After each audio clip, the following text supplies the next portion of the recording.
Hi again, this is of course for my Equinox guild members, with helping them learn a few different mage specs. So this video will be about Harb specs. It is a melee soul, damaging soul of course, so it is for being in melee. There are two main variants that I've been told about by my AI class lead to have, but really one is only really used for one fight currently, which is Sikaron. Um, that is because you get Imperial Ascension, which boosts your damage by 25%, and when you're in a contract, that boost 25% of your damage is increased significantly. Um, Other than that, though, is you pretty much want to run Harb 54 instead of Harb 61. That's kind of just how I label my souls, so that way I know what ones I'm using, of course. What that means is there's 54 points in the Harb soul tree and points elsewise spent in different trees. Um, with that said, I'll go over the 54 variant first. Um, I haven't really used the 61 variant yet. It's very similar, and I've been told it's actually a little easier. Um, the Harb Soul, though, is very charge heavy, so you really want to be good at managing your charge. So the spec is I'll go with the least points in the tree first to the Harb Souls last. You want 8 points in Chloromancer, 5 points in Natural Awareness, where casting Life or Death based gives you 25% increase to your intelligence. And then you want 3 points in Nature's Corrosion. That means that your Rune and Vile Spores deal 100% of the damage over the next 6 seconds. Then you have Stormcaller, where you want 14 points in it, 5 points in Storm Energy, increasing your spell power. You want 1 point in Living Storm, which is a dot. At least that's what I'm told. Good for fights where there's multiple targets, of course. Otherwise, single target, it's not much of a DPS gain. You also want 5 points in Cyclogenesis, which increases your crit hit chance by 5. 1 point in Hailstorm, and then 2 points in Conductive Medium. Conductive Medium as well is you have to only last for 15 seconds when in combat, and you have to use a charge-consuming ability to refresh the stacks so the stacks don't fall off. Really, that's just utilized by turning off and then on Charge Blade. That will refresh and keep you at 3 stacks of the Conductive Medium. I do not have a K alert for Conductive Medium. Some people might find it worthwhile to have, but otherwise I just have my class mechanic, as you can see, kind of underneath my my character's feet.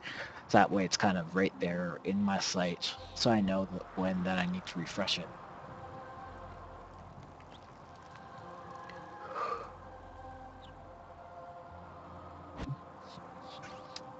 So other than that, though, is we have 54 points in Harb. So starting from the bottom, we have 5 points in Eldritch Knowledge, 1 point in Blazing Light, 5 points in Nimble Blade, 2 points in Natural Swiftness.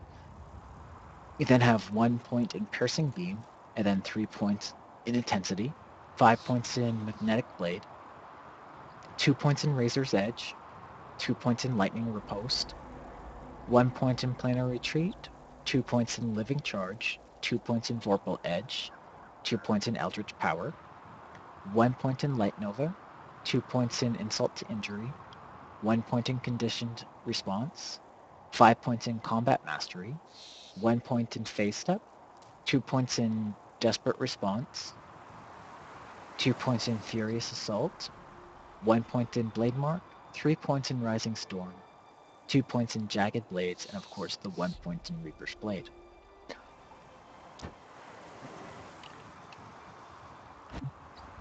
To kind of go over the macros,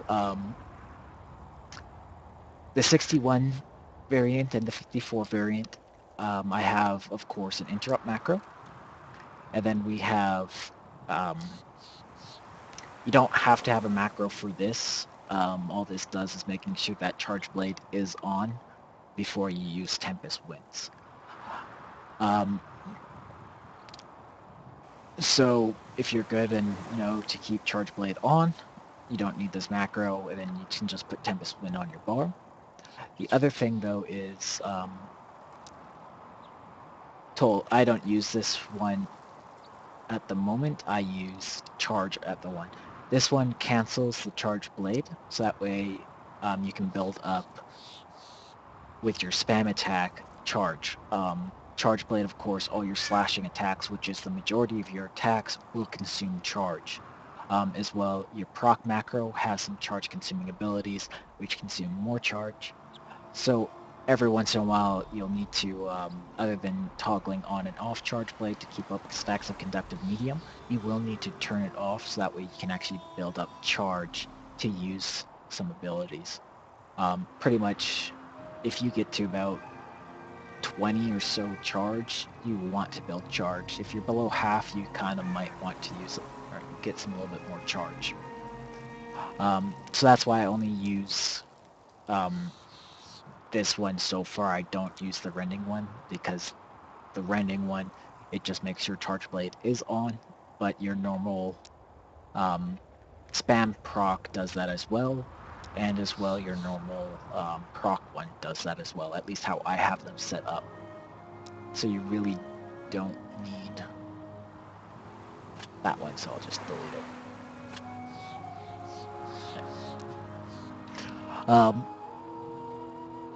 So as I said, Tempest Winds, if you're good at making sure Charge Blade is on, you don't need to have this line, and you can just put the ability straight to your bar.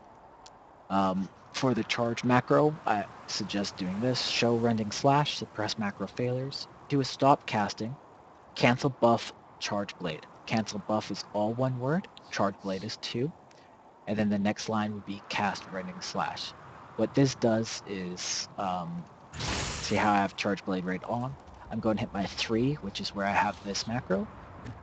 And it turned off Charge Blade. That's what the cancel buff does. That allows your slashing attacks to then build charge instead of consuming charge. Rending Slash is your spam attack pretty much, so you just spam it to make sure you get charge. And you do want to spam it at the very beginning though to make sure that the your enemy has 3 stacks of it on themselves as well. It lasts for like 15 seconds. I'll get that into a little bit more. So just get into the spam macro. We have us showing Vorpal Slash. It's our hard-hitting spell. We want to make sure we hit it up every time it's off cooldown. The cooldown is 8 seconds. We then suppress macro failures, put a stop casting in. Since we're melee and we want to cast everything at instant speed, we don't really want to be casting anything, so stop casting is quite useful. We want to make sure our Charge Blade is on, so cast, bracket, not active, bracket, Charge Blade. Not active is all one word. This makes sure that when we hit this macro, that it turns on Charge Blade. That means all of our attacks are doing 20% more damage because of Charge Blade. It's very, very useful to have on. We definitely want to make sure that we have it on while casting Vorpal Slash or Tempest Winds. So after the cast not active Charge Blade, cast Vorpal Slash, cast Ethereal Blast, cast Storm's Fury, cast Rending Slash, cast Condition Response. Condition Response is a self-heal, so if you got, I think, critically hit, you can heal yourself up. It's off global cooldown, so that's why it's at the very bottom. Cast Vengeful Shock, which is also a non-global cooldown ability. And then cast Ethereal Flux, which again is non-global cooldown ability. These last 3 are all off global cooldowns. So really for damaging, we have Vorpal, Ethereal Blast, Storm's Fury, Rending Slash. 54 proc macro. Want to show Hailstorm, suppress macro failures, stop casting the macro as well, cast not active Charge Blade. I want to make sure Charge Blade is kind of on.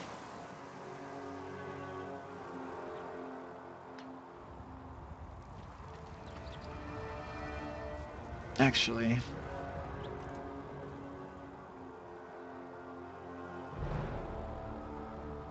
you actually do not need to make sure Charge Blade is on for this, because Hailstorm and Vile Spores are not slashing attacks, and Charge Blade just buffs slashing attacks. I copied macros from my class lead in AI, so with going over some stuff, which I always recommend you take your time and make sure you understand why some of these things are set up the way they are. Don't just blindly follow somebody. You want to understand your specs so that way you can play it to the best of your ability.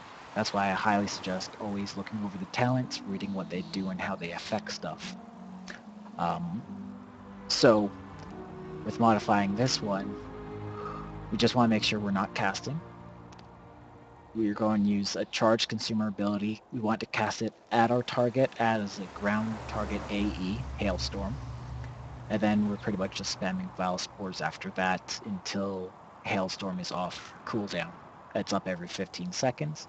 It does use charge though, 25 charge to use it, which is another reason why with Charge Blade on and our slashing attack consuming 5 charge each time, we really want to make sure that we're using our charge gain macro, which just spams our Rending Slash.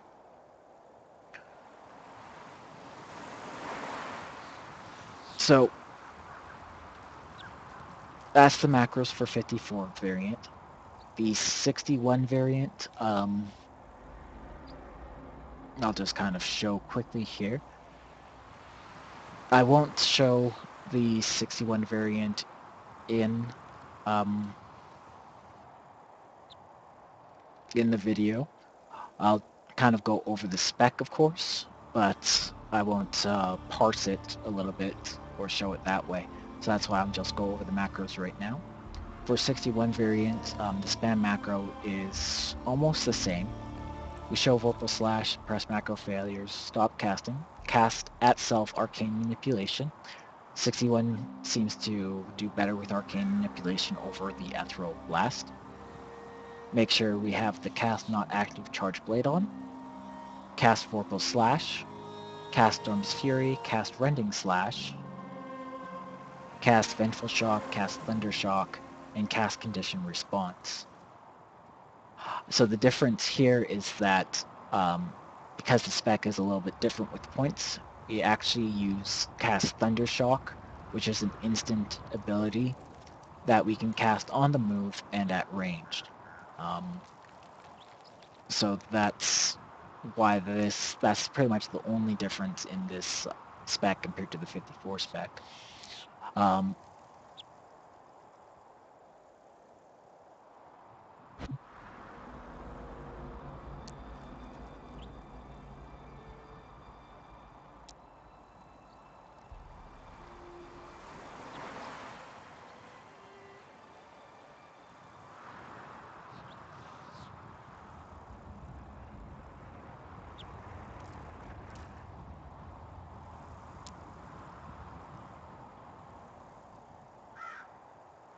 Oh, that might be why I'm not in the spec to see some abilities at the moment.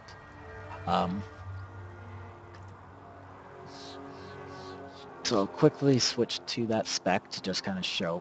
I also want to read some of the abilities here, because we did change the proc macro on the 54. I'm wondering if we can change it with the 61.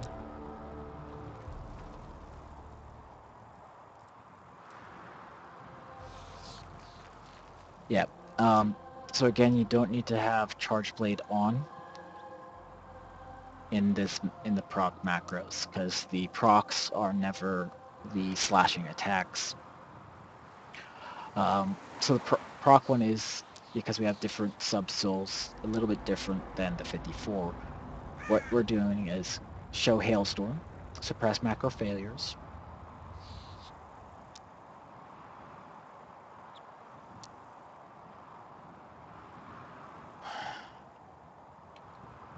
stop casting, cast at GTAE Hailstorm, cast Lightning Strike, cast Crystalline Missiles. Reason for this, Lightning Strike has a 10-second cooldown, and then Crystalline Missiles is just the kind of spam type ability.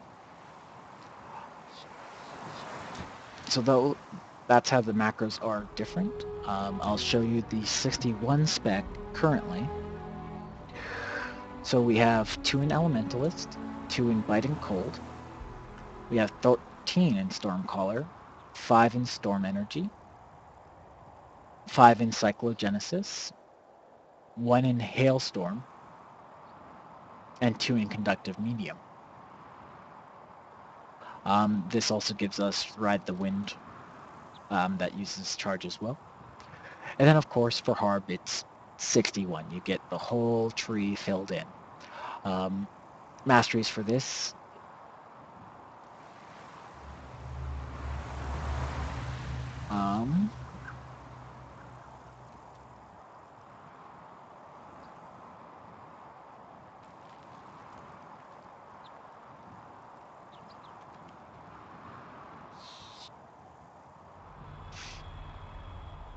Probably Arcana Shield. I don't know why I had Final Breath there picked.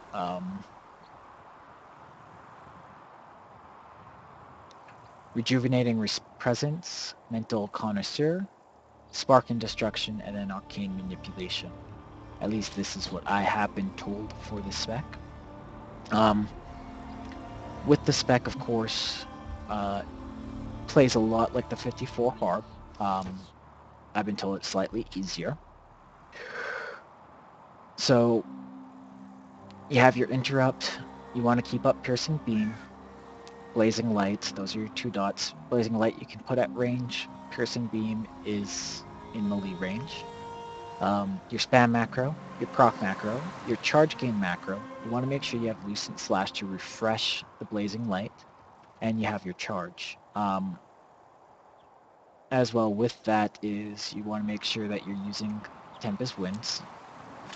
Pretty much the time you want to use Tempest Winds is after your cooldown abilities in your spam macro, so Vorpal Slash and Storm's Fury. If you're only using Rending Slash, you want to use Tempest Winds to maximize your DPS.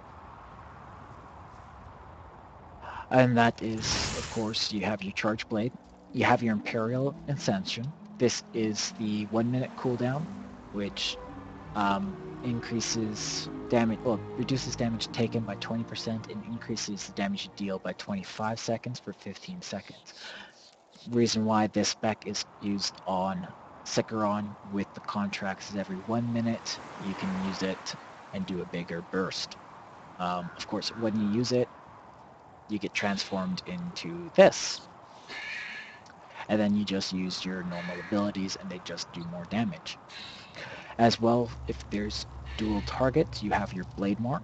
Blade Mark, you have to be facing the target you want on it. So you mark the target, and then for 15 seconds, damage you do to one target is also done to that target. So you don't want to damage the same target you have Blade Mark on, you want to switch to another target. And then that way you do damage to both. As well, you have your Phantom Blades, which increases your range to 30 meters for 15 seconds. Useful for short disconnects. If it's longer than that, though, you're going to start casting abilities. Which is why with the 61 variant is you're using the Thundershock from Stormcaller, which is higher up in the tree. As well, you have a mana regen ability. Damage attacks return 5% of your mana for 10 seconds, though. So if you're pretty much running dry on mana, this isn't. You should have used it a lot sooner. You really want to watch your mana with that to make sure that you have mana for the whole fight. You do have your 3 blade buffs. You have your Luminous Weapon for AoE. But pretty much, other than AoE, you're going to be using your Reaper's Blade. per single target and on bosses. I believe there is maybe some min-maxing, but I haven't been told with the new spec that that's what you do. I've just been told to use Reaper's Blade. So use Reaper's Blade and just beat on things. You do have a few CC type abilities as well. You have Essence of Wind to increase your dodge and run speed. You have Ride the Wind to increase your run speed.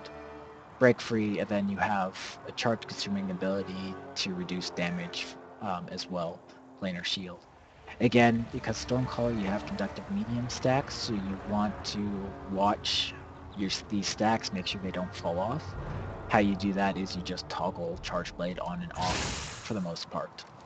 That's the main way to do it, and the toggle pretty much just works as a click. There's no global cooldown, so you can toggle it on and off as fast as you can click. Unless the game thinks that, yeah, I was getting a message there that ET's ability already on. So apparently you can click too fast.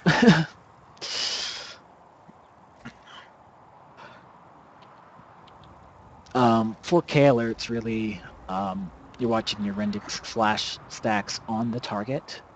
You're watching Piercing Beam and Blazing Light. Remember refreshing Blazing Light with Elusive Flash, and then just a K alert to tell when your Eldritch Gift is used to use your proc macro. Switching back to 54 Harb here. This is the one that'll actually do like the parsing. Same for K alerts. Okay, so same K alerts from both ones. As you can see, these are the 4.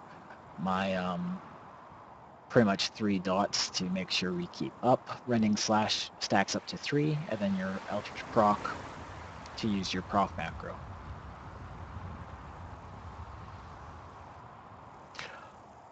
So again, if you have a Chloro healer and you don't need to help out with heals, do not turn on your life-giving veil.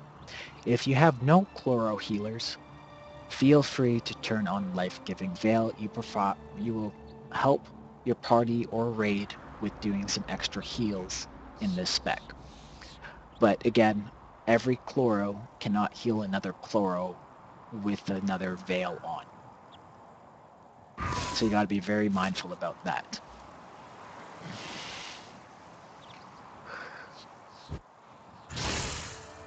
So, same thing, we have Blade Mark in this. We have our Phantom Blades for when we have some disconnects up to 15 seconds. We have our increased run speed. A couple other abilities that I didn't really touch on actually is Planar Retreat. This teleports us back 20 meters and is also a Crowd Control Remover. Another one that we have is Phase Step. All it is our single target abilities will port us to the target. It's just a gap closer, which we already have a charge as well. So feel free, depending on the type of fights, which one you want to use. I'll just kind of show you Phase Step here. So you can Phase Step, and then you can use Blazing Light, and that will close the distance. You then want to put on your Piercing Beam. I had a proc, so I use my proc. Start slashing. Use my Tempest Winds because stuff is on cooldown. I have a proc. Refresh using slash. The other thing I forgot to do is build up charges 3 stacks. Pretty much you want to get those up right away.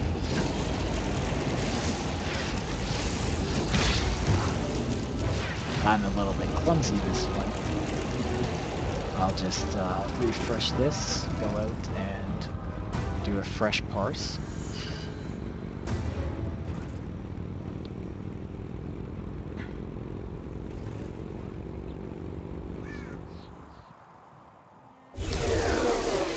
So the other thing is, a lot of times you can run in. As you run in, you might want to put up your Blazing Light. I'm going to try and concentrate a little bit more on, sorry about that, with kind of doing a parse here. As said, pretty much it's just alternating between, you want to get your 3 stacks of rending slash up, you want to get your piercing beam up, and your blazing light up. After that, you want to use your procs, get your Vorpal Slash and your Storm's Fury cooldowns over. Use Tempest Winds to maximize DPS, because the only thing else that you're doing after Vorpal and Storm's Fury is Rending Slash, unless you're outside of melee.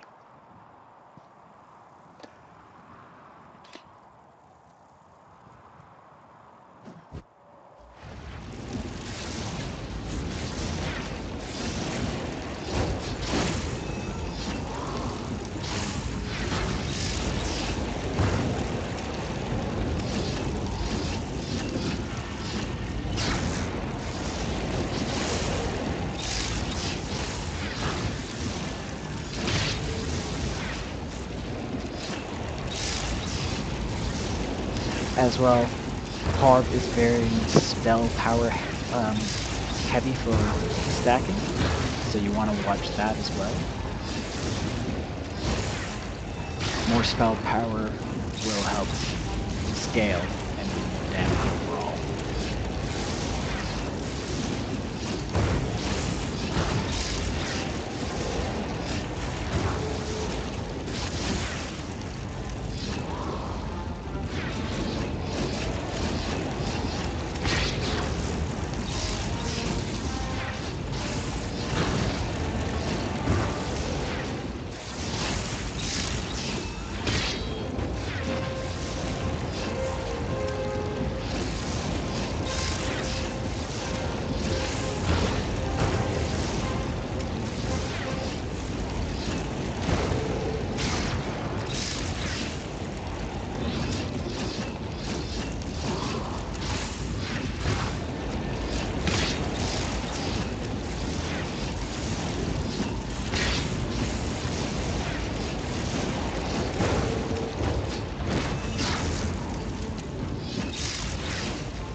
So the main thing I find that you pretty much is you can spam your spam one as much as you can, really. That one doesn't matter.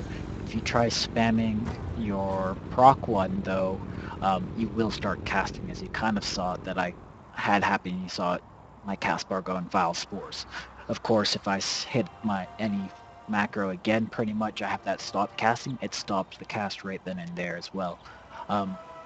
So what I found, what I try to do is when I want to hit my proc macro, is I just hit it once, and then I wait for the Eldritch proc alert to disappear, and then I start spamming my other buttons again. So that's how I kind of try and play, and to try and maximize my DPS is, but of course, sometimes when you like to spam your one key, you kind of get in the habit of spamming your other keys.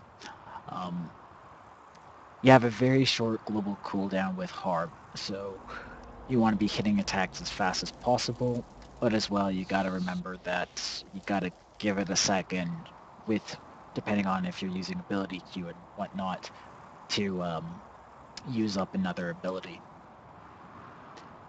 Again, you can have your ability Q at full, which allows you to queue up another attack as soon after you start one attack, or you can have it at half, which means that the global cooldown is halfway through and then you can queue up an ability, or you can have none, which means that you have to totally wait for your global cooldown to finish before you can actually use another ability. Play around with it to see which way helps you to use the macros as well, or your playstyle.